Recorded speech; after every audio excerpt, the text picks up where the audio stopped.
Hello, my name is Adam Bean, and today I would like to compare AWS Lambda as Java, so Java AWS Lambda, running on Intel and Graviton or Intel and ARM-based architecture, and I would like to compare the performance a bit and the costs. So it appears that the ARM or Graviton is a little bit more cost-effective.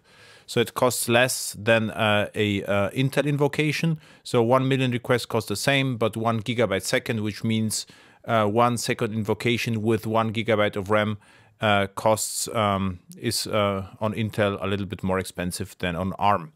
And also 512 megs of RAM on ARM is a little bit more cost effective or cheaper than on Intel. So what I would like to do is to pick not the Pojo Lambda rather than a microprofile, a monolith running on Quarkus. And you can just pick the AWS Quarkus Lambda CDK plain template from a GitHub account and just try to replicate that. This is the reason why I use that. And it already ships. This is the microprofile application, and it ships with API gateway and REST gateway. Today we will use the HTTP gateway, and what I did, I slightly modified this create function CDK call to include the architecture. So take a look at the code. Let's take a look at the code. And so where is it? Here. So this is the application. It's a microprofile app. It's not modified at all. It comes with the JAX-ORS boundary and injected greeter, and the greeter comes with microprofile config property.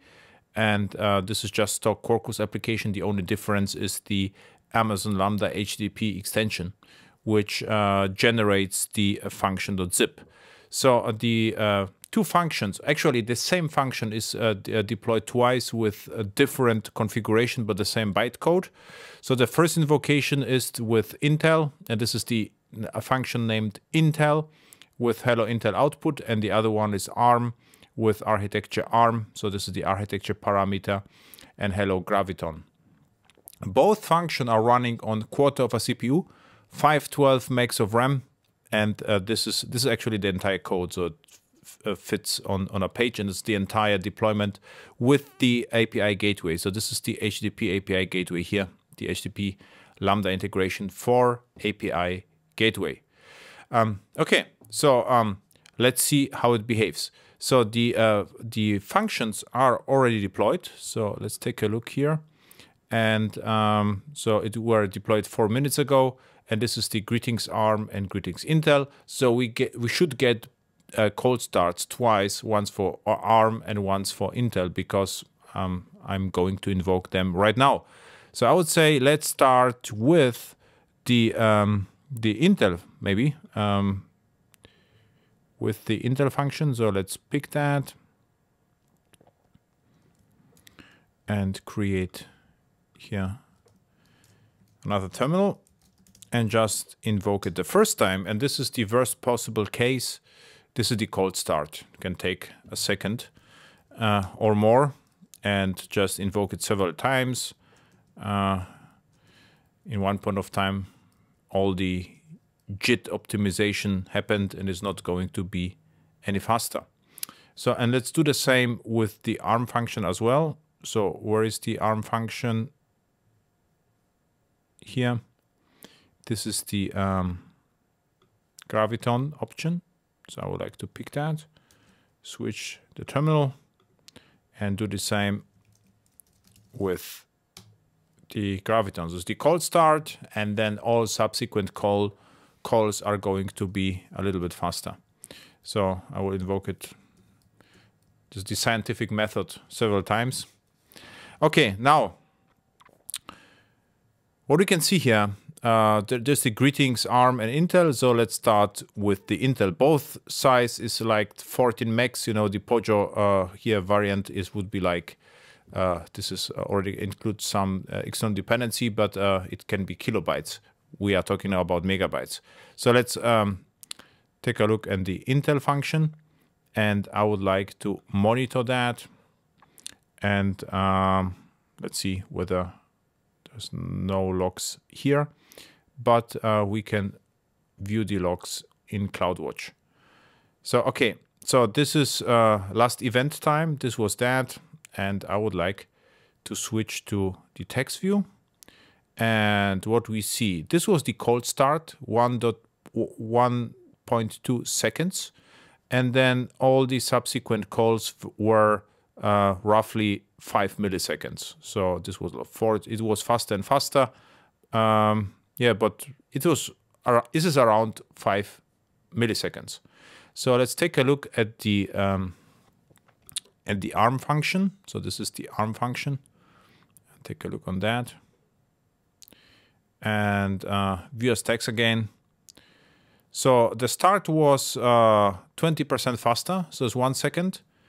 And then all subsequent calls were around 4 milliseconds, but because it is more than 4, we still have to pay for 5 milliseconds. There will be no difference.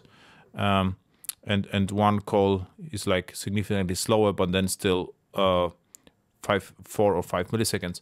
So I would say from the ARM is a little bit faster than Intel. Now the big question is what such invocation would cost. So we can actually try to estimate that by saying, okay, I would like to have, let's say, 10 requests per second, and we had 5 milliseconds per invocation, and I would like to, we actually running with 512 megs of RAM. It's a quarter of a CPU, and now we can take a look without free tier. So this was a mistake, so do it again.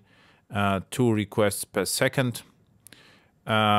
Duration were 5 milliseconds and 512 megs of RAM.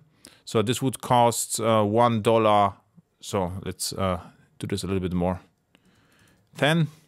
So this would cost $6 for 10 requests per second on Intel, and on ARM it would be $6.14, and on x86 $6.36. And I will go in production with 2 gigs because we get more CPU, so everything's going to be faster, and of course the execution time will be would be faster as well, but let's keep it on 5 milliseconds. So then we will get $9.6 on Intel and $8.7 on ARM or Graviton. So I would say there's no reason not to use Graviton or ARM CPUs. Give it a try, and Java microprofile applications are running great on ARM on Graviton. So thank you for watching, and see you at upcoming conferences, AHEX Live, or even projects. So conferences, of course, and check out Meetup, AHEX Meetup, where the shows are announced as well. So thank you and bye.